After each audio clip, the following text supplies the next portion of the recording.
Basie, ons luister baie graag na jou. Dankie Leon.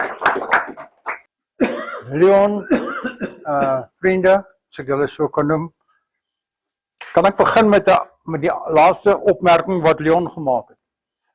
Ek dink KI is 'n onding, maar in elk geval, ek gaan nie negatief wees nie, ons gaan gesels en ek gaan vir julle my opinie gee, en ek gaan vir julle 'n bietjie van die implikasies uitspel. Baie dankie vir die geleentheid. Lekker om hier te wees. Ek bly in Midstream. So ons het so 5 minute gelede van die huis af gery. En dankie vir almal van julle wat gekom het. Al het julle gesien my naam staan daar. Nogtans gekom het, ek waardeer dit. Dames en here, ek wil graag so 'n bietjie terugskou gee. En ek vra verskoning dat ek so vir 5 minute net eers bietjie teruggaan en na die pad kyk waar ek begin het. Maar dan gaan julle ook sien waarom ek die standpunt inneem wat ek inneem.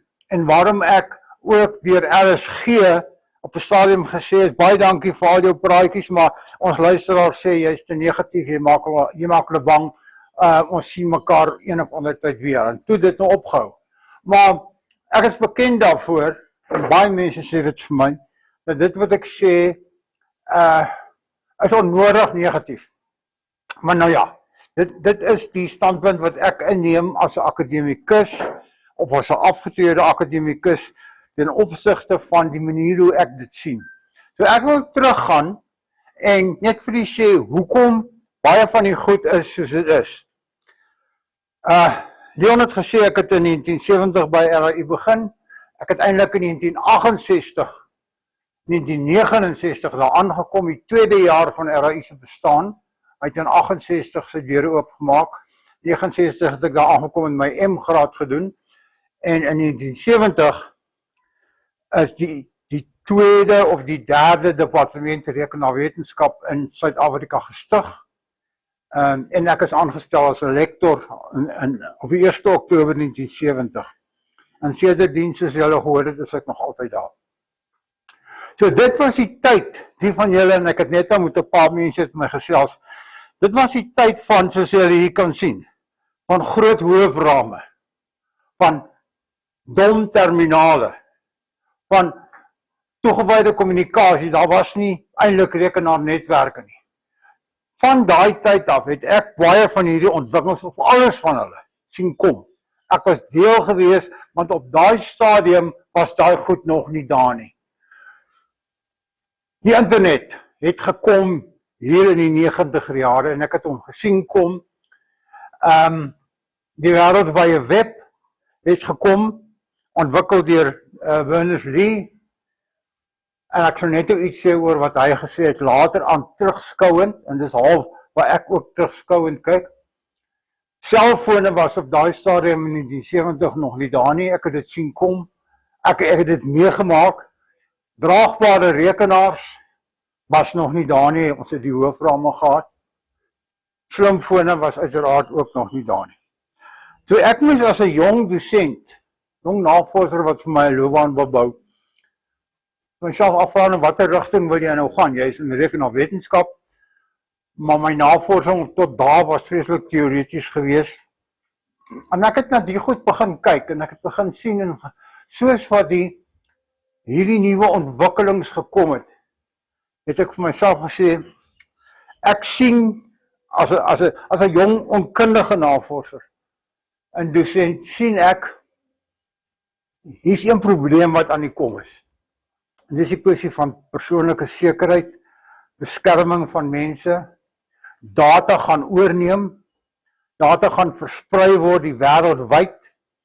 En ek dink dit kan 'n goeie rigting wees om met my navorsing in te begin en ek dink een van die eerste konferensies wat in inligtingsekerheid gehou is, was hier in die vroeë 80er jare, laat 70er jare. En ek het dit georganiseer.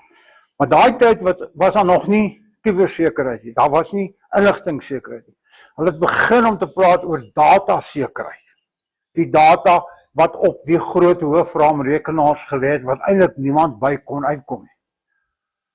En later aan, soos wat die netwerk groter gegaan het, netwerke gekom het, het begin word, inligtingsekerheid begin word, en toe uiteraard met die koms van die wêreldwye web en die tipe dinge, het dit kubersekerheid geword. En ek moet sê, as ek terugkyk, dan was die Vader vir my ongelooflik goed gewees dat ek op daai stadium daai besluit kon neem. Want ek het my hele lewe lank gewerk en navorsing gedoen in daai area. En dit is vandag amper meer relevant as wat dit 55 jaar gelede was. So, wat sê dit alles in terme van waaroor ons vandag wil gesels? Van kunsmatige intelligensie. Vir my terugskouend, as ek nou kyk na baie van hierdie tegnologie, dan sê ek vir myself, ja, jy was eintlik maar baie naïef geweest toe die goed gekom het. En gedink het, dit gaan net voorspoed wees. Die wêreldwye web gaan vir ons alles oopmaak, dit gaan een groot biblioteek oor die wêreld word. Die internet gaan alles met alles koppel. Slimfone gaan ons in staat stel om alles te kan doen. Maar ek het 'n bietjie beperk gedink. Maar gelukkig het my inligtingsekerheidshoed op daai stadium vir my gesê, kyk maar na hierdie kant. Hierdie ontwikkeling gaan plaas, want jy kan niks aan doen nie. Probeer nou iets doen daarmee saam, waar jy 'n waarde kan toevoeg tot die tegnologie ontwikkel. Right. Nou kom ons by vandag se gesprek. En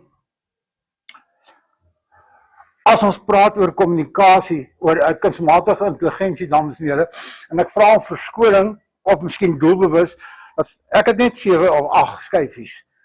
En die hoofdoel daarvan, soos ek vir Leon gesê het, was maar eintlik net om 'n paar quotasies, wat ek dink baie relevant is, voor die oë te kan hê, en dit nie net van 'n papier af te kan lees nie.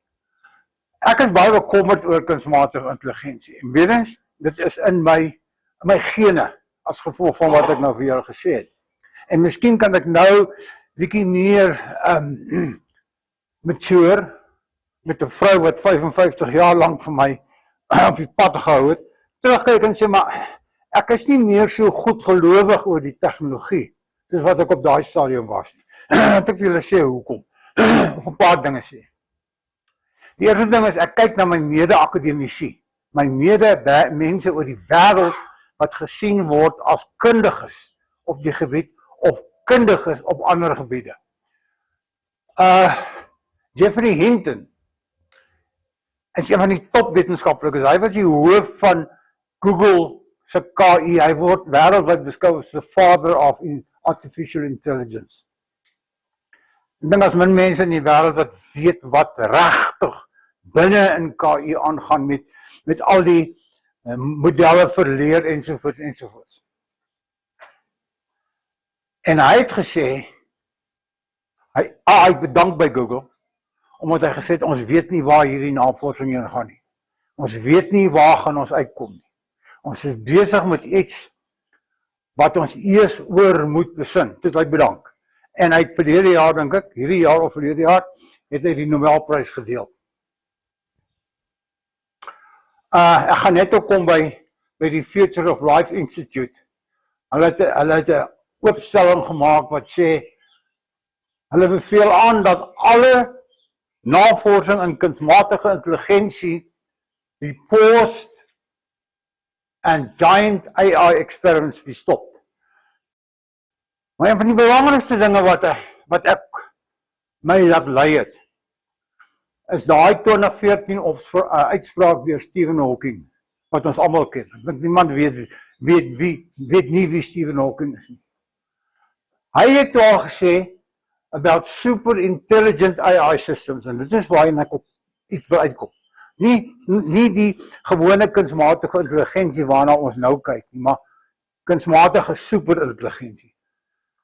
Stephen Hawking het toe al gesê, gewaarsku dat hierdie superintelligente AI-stelsels, kunsmatige intelligensie, outsmarting financial markets, out-inventing human researchers, out-manipulating human leaders, and developing weapons we cannot even understand. Dit is my 'n visionêre stelling geweest, want KI was op daai stadium nog nie so ver ontwikkel nie. En dit is wat my in die dink gesit het, en as mens mooi luister, en jy luister fyn, dan is van hierdie goed besig om te gebeur. Dit is al daar. Ons is nog nie by super-intelligente KI-stelsels nie. Gelukkig nie.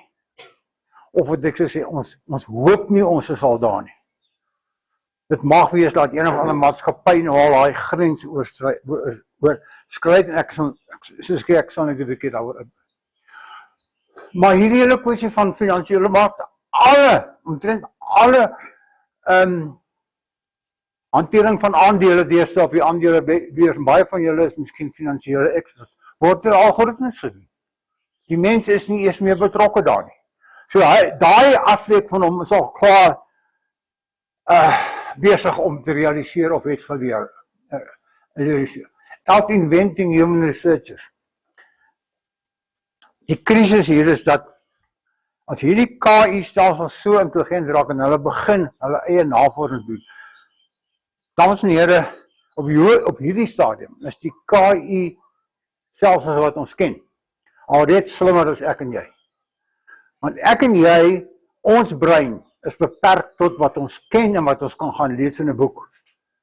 Elkeen van hierdie KI-stelsels, so ChatGPT, het die hele totale internet, elke moontlike dokument wat ooit gepubliseer is, wat op die internet gepubliseer is tot ChatGPT se beskikking. So hy het ordes meer kennis as wat ek en jy as 'n mens kan hê. So daar is hulle ons al klaar voor in terme van hoe groot is die liggaam van kennis wat ek en jy het. Out-manipulating human leaders, daaroor kan ons gesels, en developing weapons we can't even understand. En dis my een van my grootste bekommernisse. Die oorlog op die oomblik tussen Oekraïne en Rusland word grootliks geveg deur kunsmatige intelligensie hommeltuie, wat geprogrammeer word om te vlieg, dinge te doen.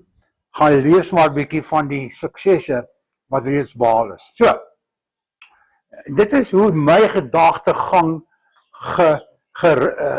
gepraat is. Nou, kom wat ek bietjie motiveer, want ek wil graag wil hê ons moet net 'n bietjie daaroor gesels. Ek wil teruggaan na die vorige skakel. Hierdie vereniging het in 2023, daai Future Life organisasie, het 600 van die leidendste KI navorsers en experts in die wêreld het 'n stelling, 'n eensinstelling uitgereik. Mitigating the risk of extinction from AI. Wat eintlik sê, mense, julle hier moet 'n eksistensiële risiko doen. Want die stelling sê, dit is 2 jaar terug, mitigating the risk of extinction from AI should be a global priority alongside other societal scale risks such as pandemics and nuclear war. Nou, wat is hierdie ding van AI superintelligence? Tot nou toe is die KI-stelsels wat ons gebruik, word deur die mens gedryf. Hulle skryf die algoritmes, hulle leer die stelsels, hulle verskaf die data. So, tot 'n groot mate is die mens nog in beheer van daai goed. Maar met hierdie superintelligensie gaan ons oor daai grens. Dat hierdie programme vir hulle self begin dink. En dat hy sê, maar ek het nie meer nodig dat jy vir my sê wat ek moet doen nie. Ek praat met my ander KI-maatjies, waar ook al, want ek kan met hulle kommunikeer, ons is almal deur die internet verbind, en ons dink nou so en so. En dis daai grens. Baie mense sê, gaan kyk maar wat die New Yorker gesê, maar as baie artikels, dat ons hierdie artificial superintelligence teen 2030 al hier gaan wees. As mense wat sê, dit is al daar, maar die maatskappye wat dit ontwikkel, maak dit nog net nie bekend nie. Maar dit gaan hoe impak op die mensdom hê, dat dit kan 'n krisis veroorsaak. As mens net kyk, en die van julle wat die afgelope paar weke televisie gekyk het en netwerke gelees het, jy sien almal begin praat van die KI borrel. En daar's groot spekulasie dat hierdie hele KI ding aan mekaar gaan plof.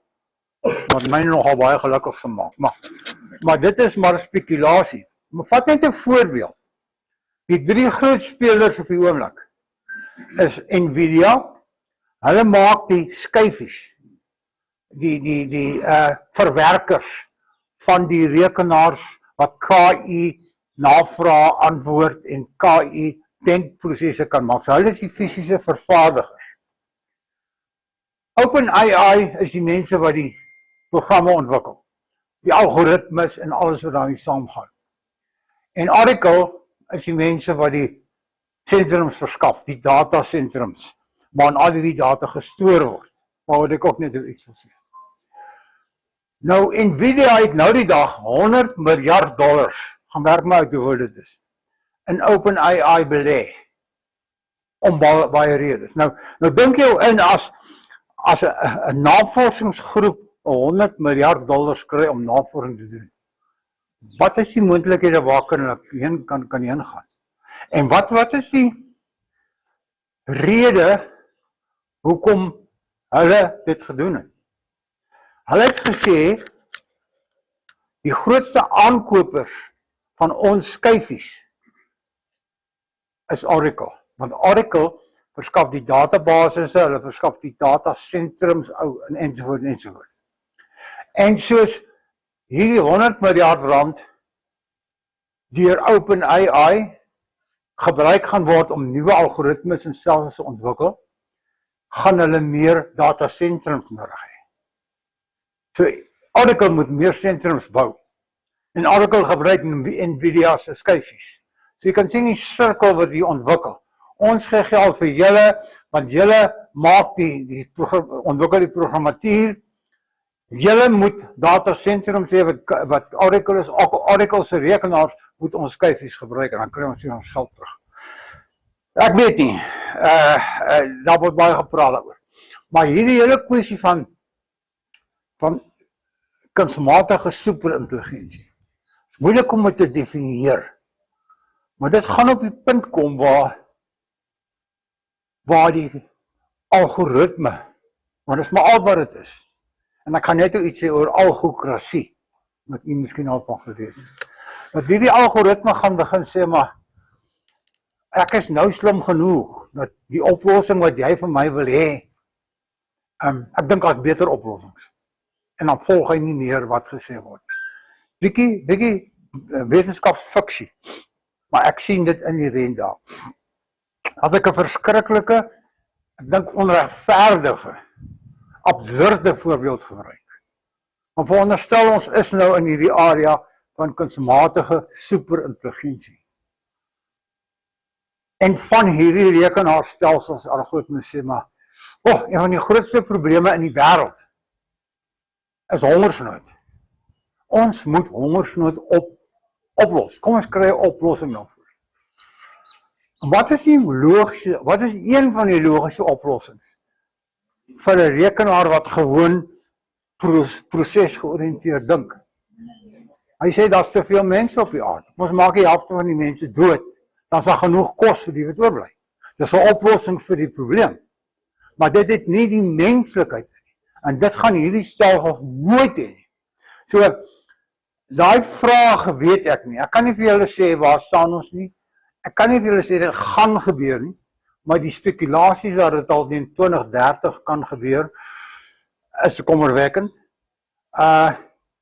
Want dan het ons nie meer beheer daaroor nie. En baie mense sê vir my man, maar ja, dis 'n dom rekenaar, trek die prop uit, dan kan hy niks meer doen nie. Maar dit is nie waar nie. Want as hy slim genoeg is om te kan sê ek het jou nie meer nodig nie, dan gaan hy homself so beskerm dat jy hom nie kan afskakel nie. Dat jy nie sy bronne kan wegneem nie. Dat jy hom nie kan beïnvloed nie. Dat hy heeltemal op sy eie is. Nou ek weet dit klink vergesog. Maar as ek sien wat begin geskryf word en selfs wat Stephen Hawking gesê het, dan kan jy sien waar my denkproses heen gaan. Goed, kom ons gaan 'n bietjie aan. Kom ons gaan kyk nou, wat is die direkte voorbeelde voordele van kunsmatige intelligensie op die oomblik, vir my en jou? Wat het ons al gekry van die miljarde dollars, wat al reeds belê is in maatskappye? Ek weet nie. ChatGPT is 'n groot voordeel. Dis 'n goeie produk, jy het hom miskien almal gesien om gebruik, en daar's ander ekwivalente wat dieselfde doen. Wat hierdie agtergrond en hierdie data het, vir wie jy besonder baie komplekse vrae kan vra, wat die hele internet gaan deursoek en vir jou antwoord gee. Daar's groot waarde daarin. Ek sou sê dis 'n direkte voordeel. Hy het ook 'n direkte nadeel, maar ek gaan nou na die nadele kyk. Hy het 'n groot nadeel, maar daar's definitief voordele in. Die van die wat redelik resent soektogte uitgevoer het. Jy kan nou vir ChatGPT baie maklik sê, gaan doen vir my dit en gee vir my die verwysings hoekom jy dit sê wat jy sê, en jy kry dit alles. So, vandag, chop. Wat is die indirekte voordele? Er word verskriklik baie navorsing gedoen in die KI-veld, byvoorbeeld op mediese stelsels. Maar dit is nog nie direk vir my en jou beskikbaar, dit gaan nog kom. Maar daar's goeie voorbeelde, die ontwikkeling van nuwe medisyne. Met jou KI-stelsels kan jy deur miljoene gevalle studies werk en gaan kyk watter mense is dood aan watter siektes, watter voorskrifte in medisyne het hulle gebruik, watter medisyne het gewerk vir die ouens wat nie dood is nie, en daaruit kan jy dan begin sê, maar kan ek nou nuwe medisyne begin ontwikkel. Maar dit is 'n lang proses, maar ek sou dink dis 'n voordeel.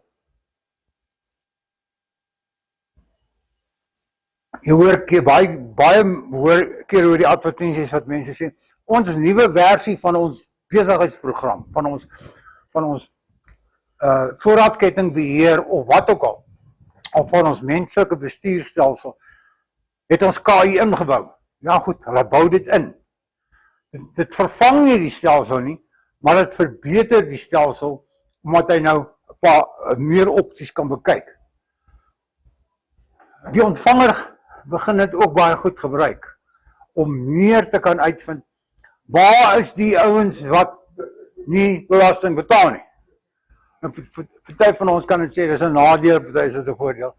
Maar dit is die tipe ding wat jy data wat jy net eenvoudig te veel is vir die mens se verstand om by mekaar te bring, kan hy vir jou in 'n paar sekondes uitbring. Hy kan vir jou sê, hierdie ou, daai huis in Sandton, en dis sy salaris die afgelope 5 jaar. Jy hoef nie eers meer 'n lewenstyl audit te doen nie. KI kan dit vir jou alles gaan doen. So, hulle gelyk dit goed. En daar's baie navorsing wat aktief is. Baie universiteite, baie instansies is besig met navorsing in KI. So, daar is voordeel, daar is geen twyfel daarin. Maar kom ons kyk na die ander kant. En dit is nou miskien die kant wat vir my die meeste bekommer. Direkte nadele op die oomblik. Dames en here, kubermisdaad is besig om alles oor te neem. Dit word beweer dat as kubermisdaad as 'n ekonomie, 'n enkele ekonomie saamgevat word, dan is dit die 3de grootste ekonomie in die wêreld na Amerika en China. Dit is net ongelooflik en baie van julle het al deurgeloop onder aanvalle ensovoorts.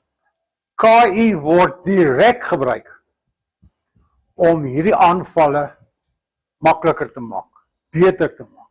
Met KI kan ek byvoorbeeld, kan die kubermisdadiger, hy kan by jou rekenaar kom en hy kan kyk, wat is op jou rekenaar, waar het jy die kwesbaarhede, wanneer laas het jy opgegradeer, watter versie het jy, hoe kan ek my aanval formuleer, of my versoek formuleer of wat ook al, om by jou data uit te kom. Hy kan vir jou die brief wat jy nou van die bank terugkry, of die telefoonoproep van die bank, is al reeds deur KI verbeter. Die mense praat beter. Die taal is beter in hierdie valsbriewe. So, dit gaan nog meer word. Aanlyn dobbel, almal van ons sien elke dag, elke 10 sekondes is daar 'n advertensie op die televisie oor hierdie dobbelmaatskappye. Tot 'n groot mate is KI een van die dryfkragte daar agter om vir hulle te verseker, onder andere dat hulle winste goed gemaak is en dat hulle die geld wat hulle nou so weggee, dankie Lottoland vir ons nuwe straatligte, dat dit uit die bietjie uitkom wat hulle nie vir hulle self vat. En dan, dames en here, vir ons wat nie meer kinders het nie, maar kleinkinders het. Hierdie is een van die ontstellendste ontwikkelings van KI op die oomblik wat ek al gesien het. En jy kan enige daar is seker omtrent 100 sulke toepassings wat jy net eenvoudig aflaai. Ek het gister weer gaan kyk. Laai hom af. Jy gee vir hom 'n foto en hy skep vir jou 'n naak versie van daai foto. 2 weke gelede is 2 12-jarige kinders in Suid-Afrika uitgevang dat hulle 'n maat, meisiemaat, so foto vir die app gegee het en hy die foto kaal uitgetrek. Nou natuurlik is dit nie 'n foto nie, maar dit is KI se interpretasie. Hoe lyk hierdie foto of hoe sou 'n foto gelyk het? Met natuurlik die kop is nog daar. So dis dieselfde persoon wie se foto jy gebruik het, maar die lyf, die ander deel is nagemaak. Maar so wat, wie worry daaroor? Dit is ek kry onderwysers in skole ongelooflik jammer. Ek was verlede week, as ek en my vrou of die vorige week by Aardklop waar aan 'n paneelbespreking deelgeneem. En die oplossing was gewees, maar ons moet net meer van die sprekers oplossing. Ons moet net meer van die verantwoordelikhede op die onderwysers praat. Hulle moet kyk wat is op die kinders se selfone. Hulle moet kyk waarmee die kinders besig is. En ek het totaal dwars daarteen ingegaan en sê, julle oorlaai al klaar julle onderwysers, nou wil julle nog op pluskans gaan. Maak seker daarvan dat jy bewus is wat hierdie goed doen. Ek het reeds verwys na kuberoorlogvoering. En veral biometriese inligting word deesdae gebruik. Byvoorbeeld van die hommeltuie word geprogrammeer om te sê hoor daai kiepie daar, hy bly in daai stad. Hy moet uitgehaal word. En dan sal hy hommeltuig sal die foto van daai ou in sy geheue, hy sal vlieg waar hy ook al is en hy sal daar rondvlieg totdat hy daai ou herken. Of die ou in 'n kamer is, maak nie saak nie. Hy sal invlieg in die kamer in en rondkyk. Dis letterlik wat gebeur. En dan sal hy die ou uithaal. Hy vernietig natuurlik die hommeltuig, maar die goed is so goedkoop deesdae. Dis hoekom ons so baie hoor daarvan. Want die hommeltuie is baie van die goed wat ons oor die toonbank kan koop. Nou kan jy jouself indink wat die etiese en morele implikasies is. En ek is nie in daai veld nie. Maar baie van julle is baie kennis in daai area. Wat is die morele implikasies van sulke tipe dinge? Jy net eenvoudig hierdie ding te programmeer en sê ek hou nie van koos nie, gaan vlieg daar bo kan midstream rond en as jy vir koos sien, skiet hom dood of haal hom uit, wat gebeur. En dit gebeur en dit gaan meer gebeur want op die oomblik is dit kuberoorlogvoering. Maar wat gebeur as daai tegnologie is klaar daar, ons sien dit nou al in die golf waarvan die ondersteunende terroristegroepe hierdie tegnologie begin gebruik. Die video's en stemvervalsings. 'n Groot probleem, wat vinnig groei. Verlede jaar was daar verskeie berigte in die koerant van deel van kubermisdaad, van Johan Rupert en van die bekende sangers in Suid-Afrika wat nou hierdie Bitcoin beleggingsskema geadverteer het en gesê, ons het gelde aangesit. Dis wat ons gewen en dit was alles nagemaakte video's. In ander woorde, die hele kwessie om van iemand 'n video te gaan maak. Jy het net 'n paar sekondes van sy stem nodig, dan kan jy 'n hele toespraak in sy stem maak. Jy het net 'n paar video's, kort klips nodig van 'n ou se video En jy maak 'n totaal nuwe video van daai ou. En jy maak clown, in aanhalingstekens, 'n clown van die persoon wat onherkenbaar is. Dis nou moontlik om sulke clowns te skep dat jy nie gaan weet of die regte persoon is of nie. En dis vandag al so.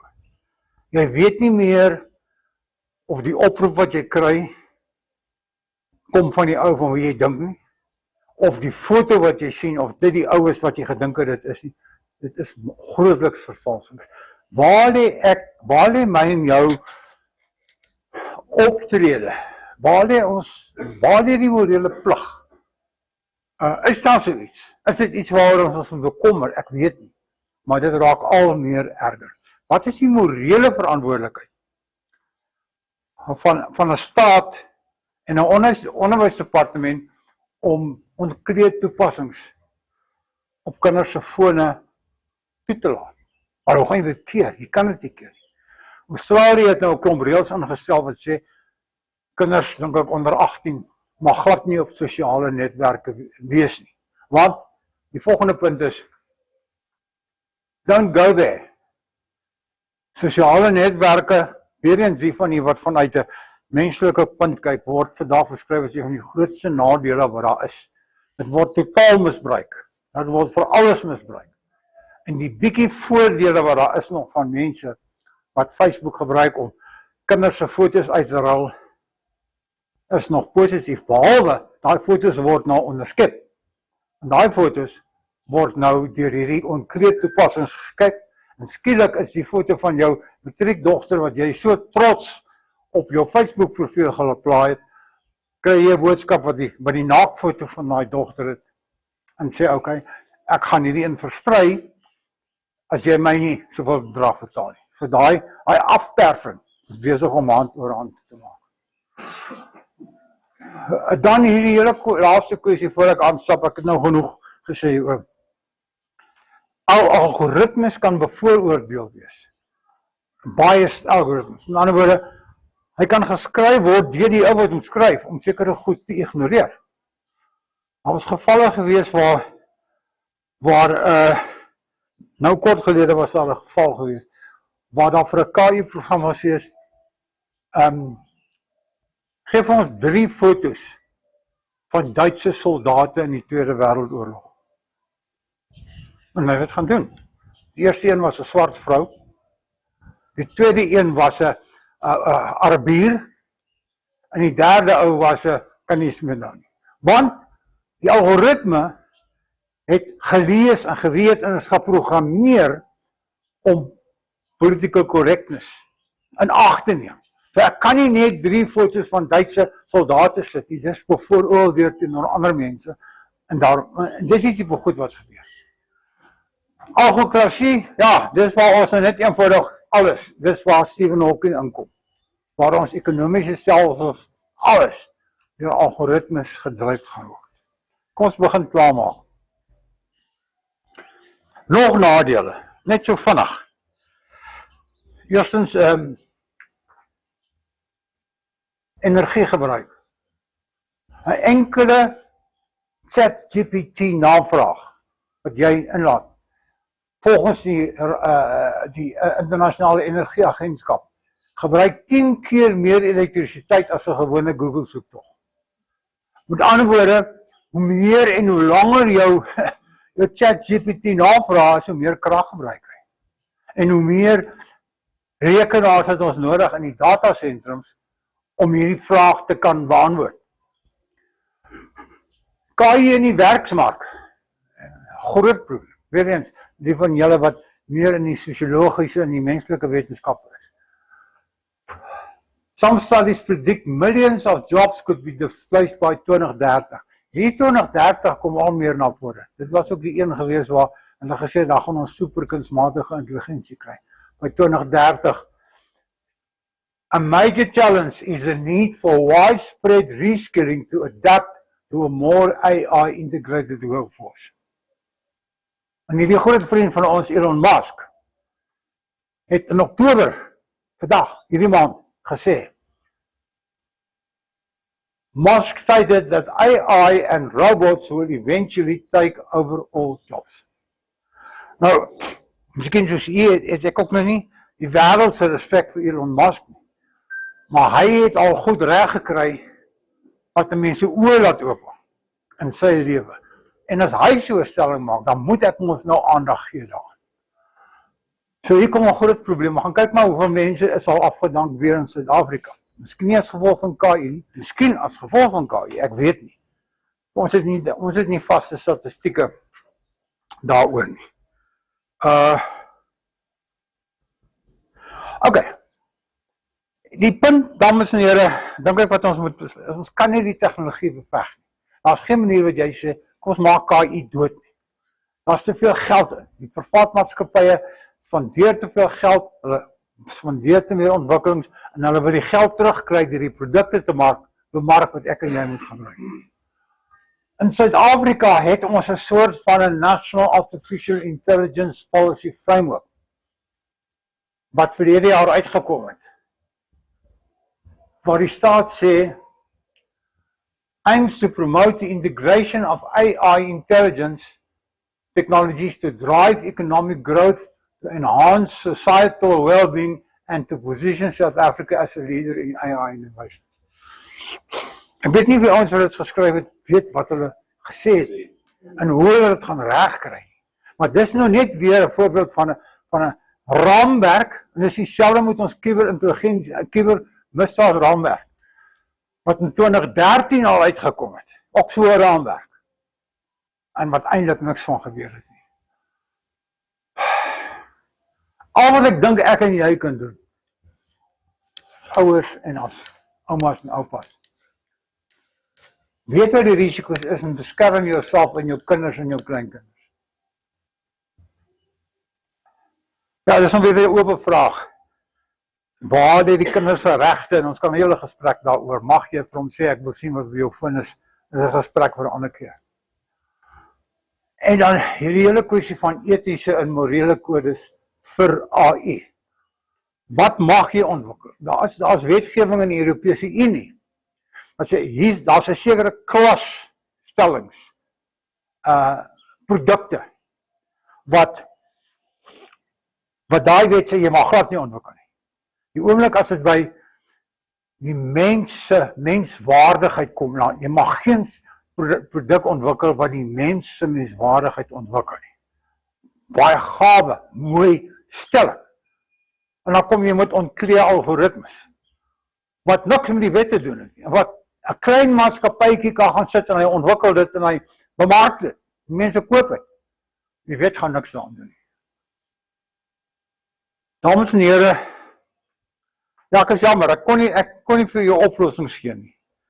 Al wat ek kan sê is, ons moet wakker slaap, want die kom goed wat ons lewens kan ontwrig, wat besig is om ons lewens te ontwrig. Miskien is ek en jy nou al pas ons sal baie tyd. Ek is. So ek gee nie meer veel om wat met my gebeur nie. Maar ons kinders en ons kleinkinders, wat groot gemaak word in hierdie omgewing, wat deur KI gedryf gaan word. Maar wat is ons stelling? Waar staan ons? Ek weet nie. Ek kan net vir julle sê wat dink ek. En hoe mense die saak moet hanteer, weet ek nie. Maar dat daar onrus op die horison is, en dit is wat ek dink. Baie dankie vir eers. Ek weet nie of daar enige kommentaar is.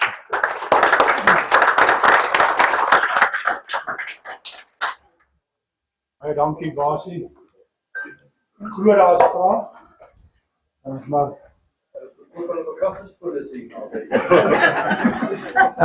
ek weet nie of hulle 'n stalletjie gereël het hier naby nie. Ja, te bek, ja. Baie dankie vir die geleentheid om hier te wees. Ek was hier as 10 jaar terug hier gewees, die laaste keer nog van daai ander saal wat met groot stoele wat so afgekom. Ja, Midrand, ja. Voor COVID. Ja, die lang. 2014 was ek al weg op die land in Engeland. Ek studeer the New World Work in business school. Ek is baie geïnteresseerd in baie van die stellings wat gemaak is. Maar hier is een ding wat ek voel in hierdie groep wat ek graag wil bring, oor die eksistensiële krisis. Ja. Ek het 'n ding in my kop en ek wil dit hier laat en miskien is daar mense wat belangstel. En as ek 'n bietjie Engels praat hier en daar, vergewe my Afrikaans is, ek dink nou al vlak in Engels van dit nog 10 jaar was. Ek dink ons came to the end of Homo sapiens. Homo sapiens is the one that thinks. Net ou Descartes het gesê, I think, therefore I am. Ja. So ons kognitiewe abilities was actually with our thinking and with this wonderful thing that happened. With these two, Homo sapiens actually survived and geslaag geraak van al die ander sapiens is ek wil nie die creation en evolution betrokke raak nie, maar kom ons vat dit vir 'n bietjie. So we have come to the end of Homo sapiens. Nou dink ek aan 'n ding wat ou Klaas Schwab van die World Economic Hoe ja. say in the post-industrial revolution, the biggest challenge is that we have to rediscover what it means to be human. So I just want to put that in your words and ask perhaps you would like to see with me on that. We've got two options. We can try to manage AI and, om ons nou te verskans teen al die negatiewe goed. En ek dink dit is goed dat ons moet dit doen. But perhaps we can rethink what it means to be human. What are those qualities that the Creator put in us to step up to a new dimension, of humanity? En miskien is daar kwaliteite, al ons denke kan gedigitaliseer. But there are certain things I feel, and this is a little word I'm looking into, that the human spirit can't be digitalized. And perhaps developing those qualities may just bring us into a stepping up from the misery that we find ourselves. So I thought I just wanted to say a little bit. Baie dankie. Kan ek net sê, ek voel sommer klaar baie beter dat daar nog ouens is wat miskien ook dink soos ek dink, of in dieselfde rigting dink wat ek dink. Maar ek dink dit is baie belangrik en dit is baie meer mensgeoriënteerd as wat ek nou kan gereageer, want ek is maar 'n dom tegnoloog as sodanig. Maar baie goeie opmerking.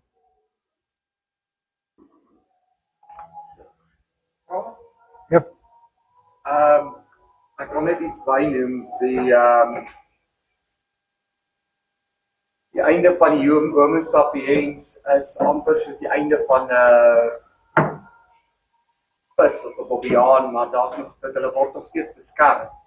Ek dink die praatjie is heeltemal reg, ons moet wette hê in plek om mense te beskerm van KI, maar daar is ook 'n ander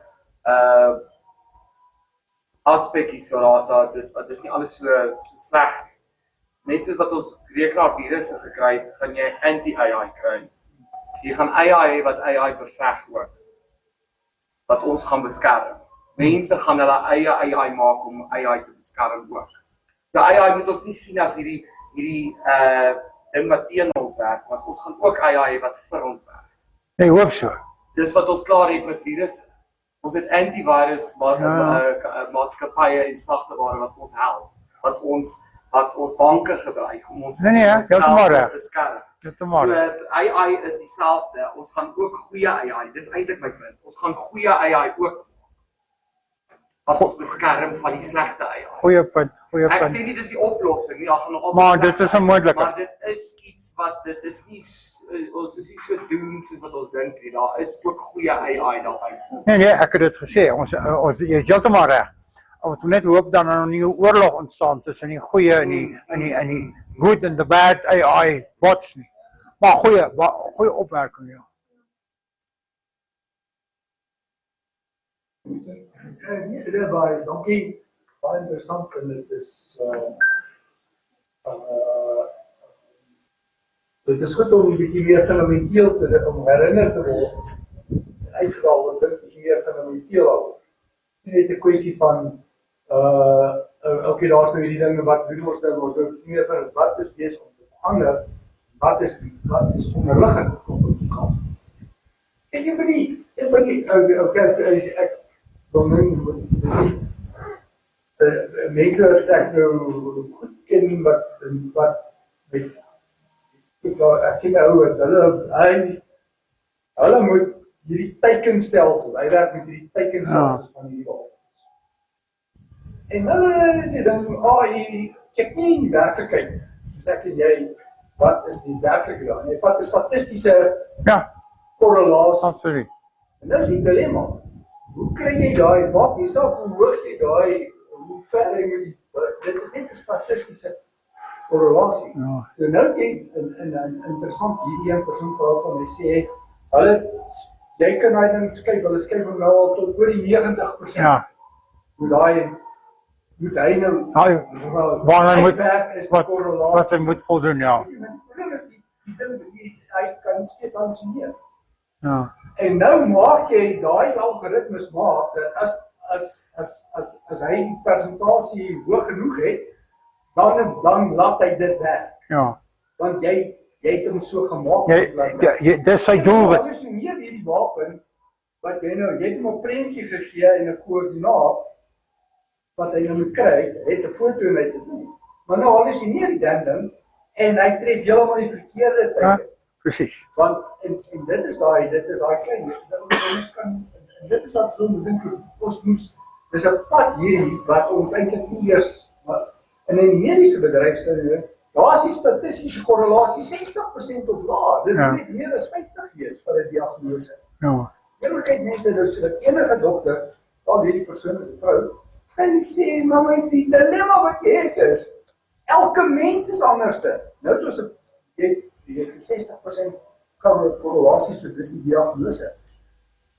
Nou is ons klaar by punt, skryf die program vir jou, KI, die medisyne en die prosedure vir ons.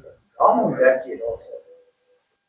Maar dit is goed dat ons moet herinner word, ons moet bietjie dieper dink en nie sê, as ons bietjie wetgewing het, wat ook ons dan moet jy ook goed as mens wees.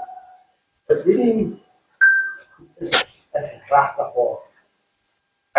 Ek het 'n situasie gehad, ek vra het, ek weet die konteks, gee my 'n beskrywing, wie gee die ding my eie navorsing vir my terug? Ja. Okay, binne so, dit wat so ontstellend is, dat jy 30 jaar aan gewerk het, sê jy wil iets kom. Ja.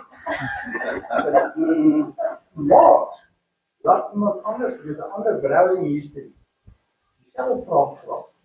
Ek en my swaar, hy vra wanneer gaan Mohammed bin Smith die wêreld oorneem? Ek vra dit, ons het nou verskillende browsing histories. Dis regtig verskillende antwoorde. Dink jy binne 50 jaar gaan dit gebeur? Hier sê my nee, dit gaan 'n probleem wees teenoor 50 jaar, maar in jou voete waarheen dit sit. En hoe kan jy dink as ons 'n besluit moet hê, hy moet politikus as ons politici as ons besluit neem. Ja. So dan moet jy wel sê dat dit nie wys dat dit so iets Baie dankie, Basie, dit was interessant geweest. Ek het ongelukkig ek nou een van die min positiewe ouens het so. Jy het nie veel gesê oor hierdie hulle noem dit in Engels die age of abundance wat kom. Sekerlik baie AI gedrewe goed soos arbeid gaan verniet word, energie gaan verniet word, vervoer gaan. Ons gaan almal die voordeel daarvan trek. Ons het reeds die voordeel van 200 jaar terug, weet ek nie wat se syfers nie, maar jy het ten minste 'n uur of 'n paar ure gewerk om een brood te koop. Nou werk jy, weet nie wat die syfer is, 1000 of 10.000 maal minder. So daar's enorme voordele wat kom, ek stem saam met jou, daar's nadele, maar ek dink almal hier vandag sien net die nadele en dit is voordele. Ja, maar die vraag is, as jy nou nie gaan werk nie en jy kan kry brood verniet, wie betaal vir die brood? Wat is as jy daai vraag 200 jaar terug praat en sê, jong, jy werk nou 2 ure vir jou brood en wat gaan gebeur as jy nou net 10 minute vir jou brood gaan werk? Dit is dieselfde vraag wat jy nou vra. Ja, maar dis dieselfde vraag, behalwe dat nou begin die hele finansiële stelsel in gedrang kom.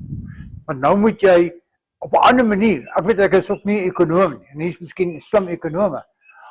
Hoe kan dit daai benadering? Dis uiteraard ideaal as ek nie hoef te werk nie en ek kry, maar is ons nie dan nou op pad na die sosiale stelsels toe, die amper kommunisme nie, ek weet nie, ek wil nie op daai gebied beweeg nie, want dit is nie my kennis nie, maar was 'n goeie opmerking. Dit is moeilik om dit te voorspel. Absoluut. Maar ek bedoel die potensieel vir baie goeie dinge en veral die mediese gebied Ja, analises van mediese data. Ja, dis 'n groot voordeel. Ek stem nie saam met wat Pieter daar gesê het nie.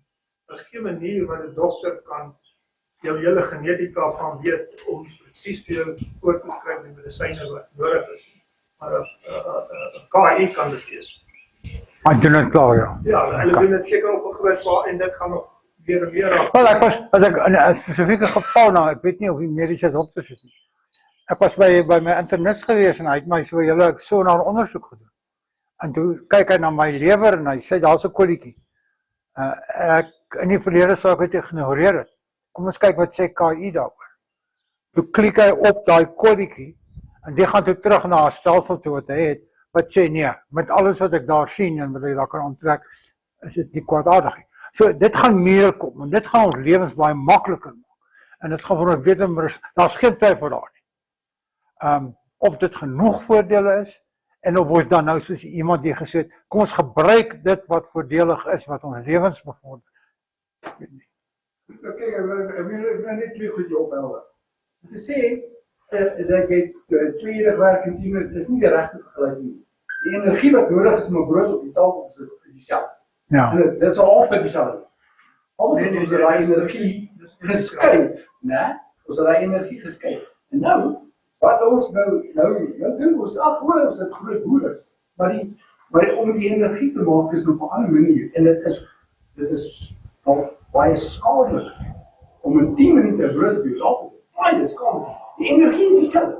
Waar kom dit vandaan? Uit koolstof-energie, verdrewe energiebronne, uit uitbuiting van mense. Ons goedkoop klere is daar omdat daar goedkoop vervoer is wat nie gereguleer word deur skepe wat elke kom slegte brandstof brand en sulke dinge wat dit goedkoper maak om goedkoop klere te hê. Die energie om dit te kry daar sê ek nie verander nie. En ons moet net versigtig wees om te sê ja, dit is beter vir party. Dis beter vir die wat in 'n situasie is. Dis die wat beter vir die wat in 'n sekere kamp verneem. En dis 'n hele probleem met KI ook. Daai programmeerders en so van het 'n interesse. Daar is 'n interesse in die goed so. KI is nie 'n neutrale ding wat ek is of nie. Interesse word gebruik om geld te maak en jou aandag te koop. Ons aandag is 'n moeilike produk, hoor. Ja. En hierdie is baie slim goed om ons aandag in te trek. So dit is ek weet oor die dokters, dit is nog steeds so daai dilemma van 60% is 'n uitdaging vir die mediese bedryf. Ja. Want dit is so baie mense maar daar so daai kommunikasie unieke die algemeen. Ja. Dit is 'n groot uitdaging. Maar die punt wat jy maak, net 'n vinnige opmerking. Iemand het in die afgelope week of 2 vir my gevra, gesê sy moet 'n artikel skryf oor doomscrolling. En doomscrolling is maar die begrip dat party mense word so vasgevang om net na die slegte goed op sosiale netwerke te kyk. As ek kyk na 'n motorongeluk, dan gee hy vir my alles oor. En sy vra toe vir my, maar is dit algoritmes? Natuurlik is dit die algoritmes. En ek het 'n bietjie gaan lees daaroor. Die algoritmes, as hulle sien, jy kyk na motorongelukke, dan sal hy gedurig weer vir jou nog sulke data gee, nog sulke voorbeelde om jou daar te hou. En dat jy later emosioneel heeltemal in depressie ingaan, maar jy kyk, die hele wêreld wys net vir jou hierdie slegte goed. So jy is heeltemal reg. Algoritmes kan baie dinge doen. Marius. Dis soos 'n oer-algoritme. Met ander woorde wat 30, 40, 60 jaar oud is. Want daar was 'n tyd dat hulle loodpype gemaak het. Ja. Nie algoritme dryf nie, dit was kennis op 'n ander manier. Dis 'n algoritme en 'n ander weergawe. Later as bes gekom. En so het afwykings of anomalieë in die hele proses ingeweef. En dit was eintlik maar net 'n ou vorm van 'n weergawe van 'n algoritme. wat net op 'n ander manier aangewend was. En nou kom ons aan die meer moderne weergawe van vandag. Hoe groot rol speel die mindset van 'n programmeerder? Is eintlik dan al as best 'n goeie ding om in kostes of in te gebruik. Of baie van hulle doen dit, en dan sal 'n KI antwoord vir jou wees, ja, as best is veilig, of lood is veilig. So waar speel die algoritme genereerde dan 'n rol, of is dit 'n punt waarna mense ook moet kan kyk en sê, maar jy kan net op 'n sekere manier programmering doen as jy gekwalifiseer is binne 'n etiese standaard. Dit is 'n baie belangrike punt. Hoe word programmeerders opgelei? En daar is 'n ontwikkeling, maar dit is baie moeilik om dit te doen, want daar's gevalle wat gerapporteer is waar daar vir 'n KI-algoritme gesê het, hier's jou einddoel, hier's jou grense. En hy het teruggekom en gesê, die grense is te beperkend, maak die grense wyer. Aan die ander wyse, ek kan nie met dit wat jy vir my sê, die probleem oplos, of effektief oplos nie. Ek wil meer goed gebruik. En later begin ek vir jou sê, maar vat weg jou grense, ek sal self gaan uitvind wat is die beste oplossing. En jy moet onthou, die kwessie van programmering is belangrik, dat hierdie ChatGPT kan maar programme skryf. Hy skryf sy eie rekenaarprogramme, en hy kan dit aanpas soos wat hy goed dink. So, ja. Want die standaard wat hy gebruik is wat hy mee gemaak is. As die standaard van Dit is die waarmee hy gevoer is, waarmee hy geleer is, dis reg, dit is machine learning. Maar al jare lank meer gebruik het al 'n veilige skool. ja, Elke keer as ek in 'n kar klim en ek het nog nooit gesien. ja. Hoe is daar 'n logika? Ja, so en dan hy. Ons is wat sê dat Die waarde van die praatjie, en ek dink die opsomming van die praatjie lê in daai woorde, wakker slaap. Ek is in die regspunt. Wakker slaap beteken oor konteks. Ja, ja. Want ek het gesien met AI, as jy nie konteks het, jy bly weg van hom. Ja. Jy gaan hom nie verstaan. Hy gaan dit verduidelik in sy vakgebied, en hy sien en hy kan nie verskille sien. Nie daai konteks het nie, is jy uitgeleer. As nou, ek seker al in media gevolg, in die regsberoep bedrag, oor hofsaake, mense wat regsmenings geskryf het, AI wel. Daar's die konteks. Ja. Ek kry dit Het geen verwysing nie, hy het net gedink is 'n goeie idee. Die eerste stap laaglik by my in met kontrakte, ek dink 'n prokureur wat 'n jaar praktiseer sal dit onmiddellik erken. Ja. Ja, groot gevaar lê is sosiale media. Ja. Ons het nou gevalle gehad waar die persoon aan die ander kant, jy kan onmiddellik in woordgebruik sien, daai persoon het nie die woorde skat nie. Ja. Dan vra jy vir hom, jy dit en dit en dit, dan erken hy dat hy dit gedoen het. Nou is dit baie maklik, ons aanvaar die erkenning van skuld en ons sal dit gebruik om ons plek. Ja. Dis die konteks is baie belangrik. Maar wat interessant is vir my is dat ons hieruit verskillende professies nou al kommentare gekry het wat wys hoe wyd lê die potensiële impak en probleem en die wakker slaap. Heeltemal reg.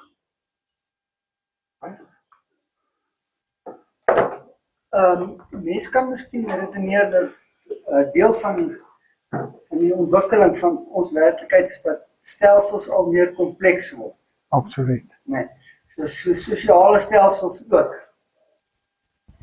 So ek wil hoor of daar enige getuienis is dat politici soos Trump byvoorbeeld ons kunsmatige intelligensie gebruik maak om uit te werk hoe hy met Putin moet praat en agnemende van wat in Rusland gebeur, want dis 'n komplekse stelsel. Ja. Of sê politici steur hulle nie daaraan nie, in elk geval wat hulle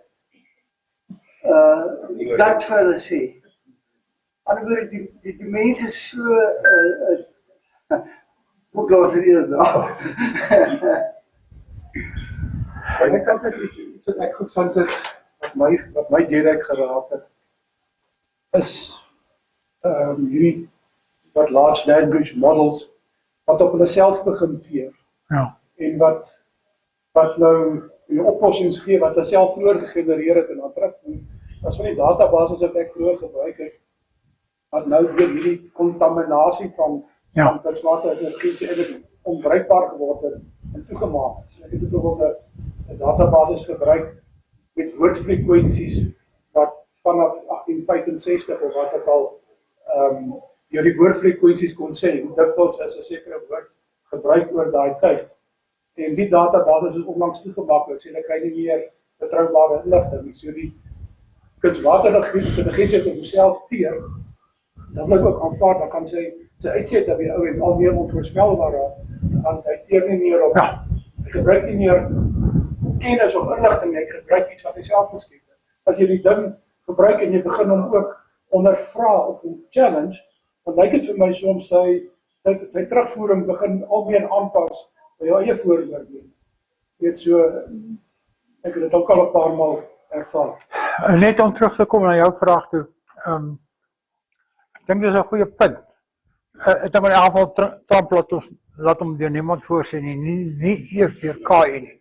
Maar die punt is goed gemaak. Die vraag is net, as jy so vra, het daai stelsel in sy leerproses, het hy die nodige inligting oor Rusland wat hy kan gebruik. Want as hy dit nie het nie, kan hy nie oordeel daaroor nie. En dit is nou al reeds so dat hulle beweer dat die leerproses van 'n stuk kunsmatige intelligensie, die masjienleer, het sulke ontsaglike hoeveelhede data nodig, dat hulle nou kunsmatige data moet gaan skep, om vir die ding genoeg data te gee om te leer. Nou waarmee leer hy nou? Hy leer nou met data wat nie werklik is, maar wat geskep is. So, dis alles so op die kantlyn. Ons kan nog 3 vrae hanteer, Marius. Ja, maar argument ons bestaan vir wat is die rol wat evolusie beïnvloed, hoe word evolusie oor miljoene jare beïnvloed deur 'n KI entiteit wat ons nie bewus is van, wat ons nie verstaan nie, wat ons nie wil hoor van nie, wat ons nie mag noem nie, want dit word absoluut as 'n onding beskryf. Daar is iets wat evolusie dryf. Ja. Mense wil vra van 'n opperste wese in plaas. Ja. En dit lyk so asof dit raak dalk 'n bietjie suspisieus om te dink, wat laat daai ding so verander? Hoe werk hy in daai tydperk? En hy gaan van 'n vis na 'n voël toe. Sorry, dit was 'n hoë kontras, maar hoe gebeur dit? Is daar iets wat dit... Ja, en nou verloor jy my. Okay, Nou is ek totaal buite my comfortzone. En ek gaan nie eens waag om iets te sê daaroor nie, want jou vorige opmerking ook oor die mens werk ook met algoritmes, dis absoluut so, al die eeue al. Maar dit is nie algoritmes wat vooraf geleer is om dinge te doen nie. Jy het jou brein, en wat jou kennis is waarop jou, kom ons sê, menslike besluitvermoë berus. Maar as daai algoritme baie meer kennis het, gaan hy miskien anders optree, ek weet nie. Ons is byvoorbeeld om cuneiform skrip wat die Sumeriërs 4000 jaar terug gebruik het. Wat nogal baie insiggewend is om te sien hoe hulle daai tyd die wêreld belewe. Hulle het gekyk na gedrag van mense en wat ek dink dis en dit kan interessant wees, maar kan me uit.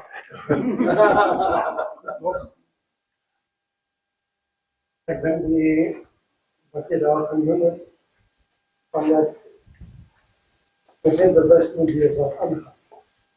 Presies waar het anders gaan. Want technologie self is nie goed of sleg. Dit gaan oor hoe dit gebruik. Kernkrag gaan gebruik word om elektrisiteit op te wek, en wat doen om te doen. En ons kan nie heeltemal geval in 'n psigose kan alles is nou totaal vernietig, ons kan nie verder gaan. Of ons kan bewus wees dat dit daar is. En hoe kan ons aanpas, of hoe kan ons dit bestuur wat ons kan bestuur, Want ons moet op 'n positiewe manier aangaan. Ons moet op 'n positiewe manier daarmee kan werk. As die positiewe manier kan beteken stop dit, as dit reg. Maar ons kan nie net negatief kyk oor wat hier verkeerd gebeur nie. Ons moet positief kyk oor wat. Baie waar. OK. Kan ons die laaste vraag maak daar agter? Vraag wat miskien nog 'n opmerking oor wat dit beteken om mens te wees. Ek het nou begin dink aan die hele ding van algoritme vir my in my kop is is a way of processing data. Steps of processing data. Ek dink dit Dis 'n resep. Die bakkie koek met 'n algoritme. So, die algoritme wat ons skryf vir computers, dit lyk so. Maar ons as mense het ook maniere van hoe ons nou data prosesseer. Goed dat ons na ons kant kom. So ek het nou gekom, 'n vriend van my het 'n boek geskryf oor spiritual intelligence, daarna sou haar. Maar dit het nie goed afgegaan in die besigheidswêreld. Ek het gekom met die idee van intuïtiewe intelligensie. How do you tap into the space of unlimited possibilities? Dit is goed wat nie gedigitaliseer is nog nie. Dit kan miskien vorentoe digitaliseer word. Nou vat die mense Trump. Nou dit is 'n baie kontroversiële voorbeeld wat ek. Ek luister nou die dag na hom toe hy nou moes besluit of hy hierdie bomme gaan gebruik op Iran. Onthou julle? En die journalist vra vir hom, "What are you going to decide? What is your decision?" He says, "I don't know. I don't know what I'm going to say. I will know when I'm there." Verstaan? Dis 'n baie interessante manier van hom to tap into what is available at the moment. Intuïtief, en en dit is waarom niemand sy voorstelle kan voorspel nie, want hy is totaal 'n bondel van, jy weet, unpredictable, tapping into something we are aware, but definitely not into digital information. Ek het net gedog ek wil dit maak dat intuïtiewe.